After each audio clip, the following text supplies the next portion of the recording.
네, 트로트 가수 김호중 씨의 뺑소니 논란이 연일 확산하고 있습니다. 경찰은 김 씨의 음주 의혹 관련 수사에 속도를 내고 있는데요. 그 밖에 사건 사고 소식 짚어보겠습니다.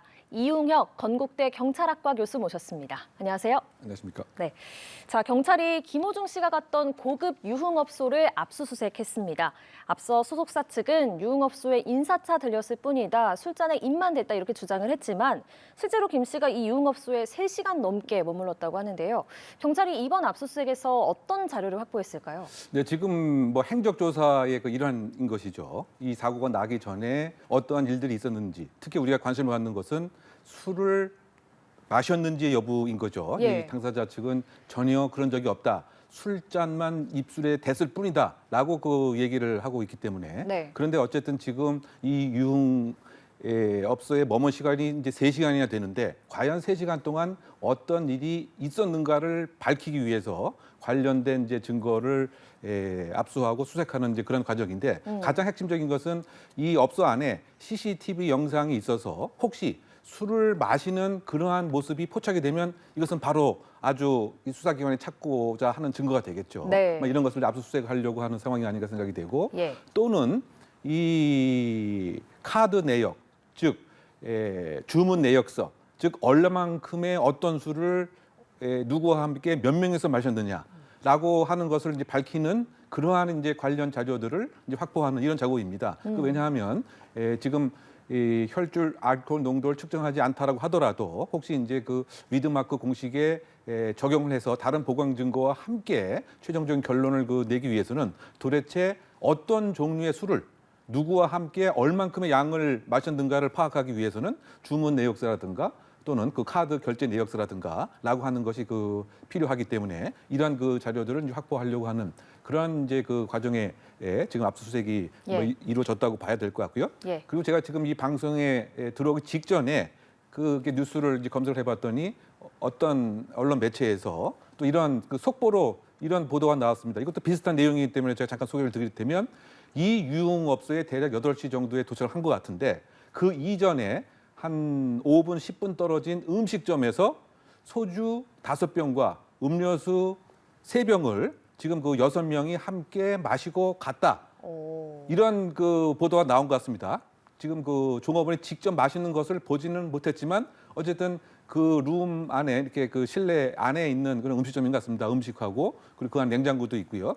그래서 아마 그렇게 5병, 소주 5병, 음료수 3병을 주문했다. 그렇다고 본다면 이 업소에 대한 압수수색도 함께 좀 이루어질 필요가 있지 않겠는가. 제가 지금 쭉 설명드렸던 그런 그 목적과 그 맥락에서 그 말이죠.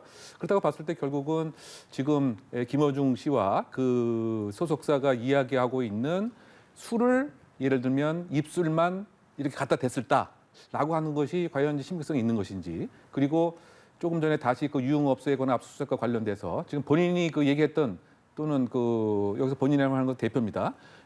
그쪽 측에서 얘기했던 것이 17차인가요? 하나의 뭐 차 종류만 마셨을 뿐이다. 그러면 혹시 압수수색 과정에서 그런 차들이 좀 많이 그 가게에 있어야 되지 않겠습니까? 그런데 어제 다른 보도에 의하면 그 업소에는 이 차가 존재하지 않았다 이런 얘기도 있었기 때문에 지금 그 요약을 하게 되면은 결국은 음주 여부에 대한 보강 증거를 확보하기 위한 그런 자료들을 압수수색의 목적으로 삼고 있다고 생각이 됩니다. 예, 알겠습니다. 교수님께서 방금 말씀하신 그 다른 음식점 등 그런 내용들은 경찰이 공식적으로 확인한 내용이라기보다는 다른 언론사에서 보도한 내용이라는 점 다시 한번 확인을 드리겠습니다. 자, 운전하기 전에 술은 마시지 않았다, 술잔만 입에 댔다라고 하는 게 소속사 측의 주장 아닙니까? 그런데 국과수가 김 씨가 사고 전에 술을 마신 것으로 판단이 된다는 소변 감정 결과를 내놨습니다. 그럼에도 불구하고 또 음주 사실이 없다 이렇게 계속 주장을 한다면 이 사실은 어떻게 밝힐 수 있는 겁니까? 그러니까 지금 그 소속사에서 다른 사항 등은 즉각 뭐 여러 가지 형태의 해명이 나왔는데 이른바 음주 대사체죠.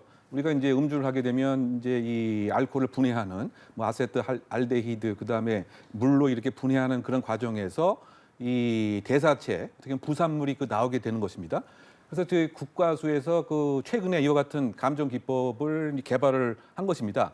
그래서 지금 그 김호중 씨의 아마 소변 등을 통해서 음주 대사체에 대한 이제 검증을 이제 했는데 상당한 수준의 음주가 한 것으로 판정을 할 수 있다라고 하는 소견을 경찰에 이제 보낸 것 같습니다. 예. 이것에 있어서는 지금 소속사에서 지금 어떠한 입장도 안 내오는 이런 그 상황인데요. 어쨌든 이건 중요한 이제 하나의 그 과학적 증거가 될 것으로 생각이 됩니다만, 어쨌든 계속 이제 부인을 하게 되었을 때는 지금 우리가 지금 살펴봤던 이러한 압수수색을 통한 간접적인 그 증거들, 그리고 이 자리에 함께 그 동석을 했던 일행의 그 진술도 중요한 목격자 증언이 되겠죠. 네. 즉 바꿔 얘기하면 술을 마시는 것을 본 것 같다, 술을 마시는 걸 봤다라고 하는 이러한 이 목격자 그 증언이 다수 존재한다고 한다면 지금 설명을 드린 이 음주와 관련된 과학적 증거의 그 대사체의 그 감정 결과, 그리고 함께 참석을 했던 일행의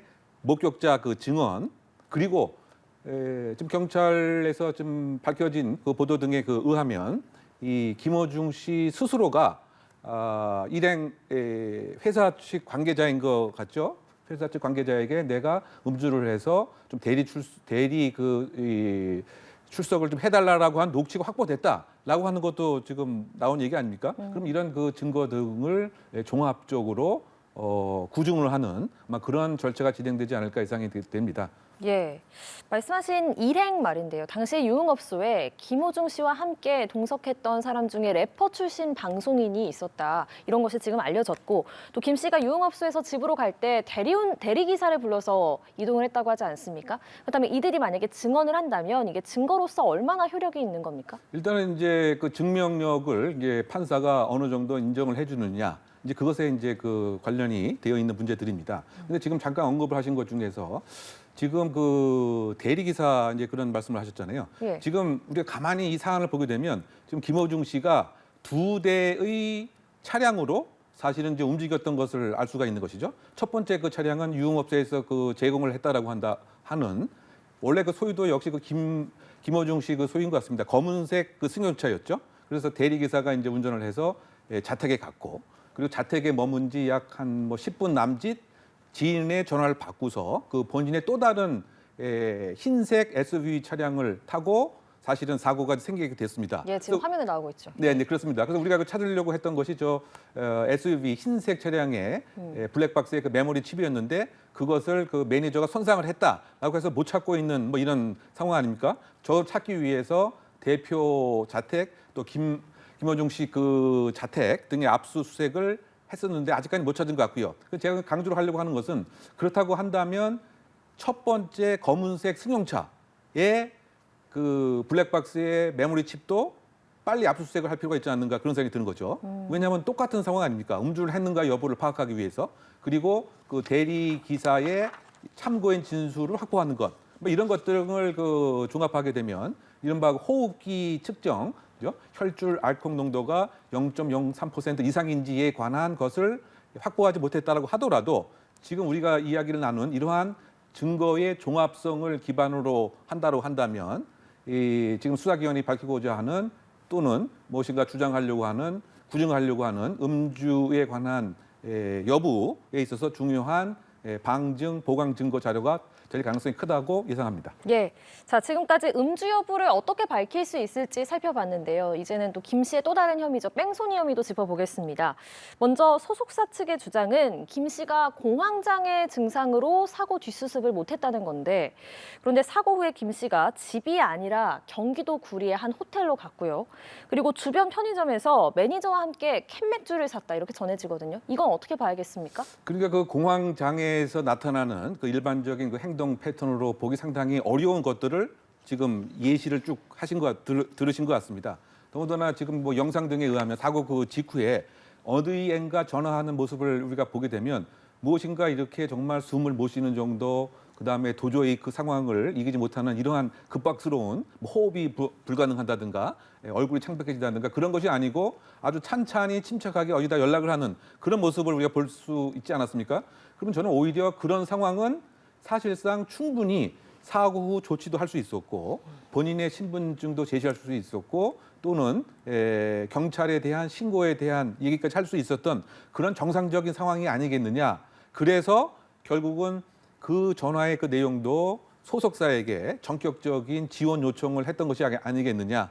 그렇다고 본다면 이게 과연 공황장애 상태이겠느냐라고 하는 의심을 가질 수밖에 없고요. 그래서 결국은 그 자택으로 귀가하지 않고 이 구리에 있는 한 호텔로 간 것도 결국은 음주에 대한 지금 측정을 혹시 경찰이 자택에 와서 할 것을 예상을 해서 자택으로 가지 않고 오히려 호텔로 어떻게 보면 도피를 한 것이다. 그런데 더 좀 놀랄만한 것은 그런 상황에서도 어떻게 또 맥주 4캔을 구입을 하고 또 음주를 또 한 거 아닙니까? 그렇다 본다면 아까 제가 말씀드렸던 그러한 그 보도 내용 또 지금 이 4캔 그러면 상당한 양의 음주를 한 것은 아니겠느냐? 그래서 국과수의 그 감정 결과가 음주 대사차가 음주를 한 그 수준을 넘어서는 것으로 판정이 된다라고 하는 얘기가 상당히 설득력이 있다고 요약할 수가 있을 것 같습니다. 예, 이런 가운데 김 씨 소속사는 검찰총장 직무대행 등을 거친 조남관 변호사를 선임을 했습니다.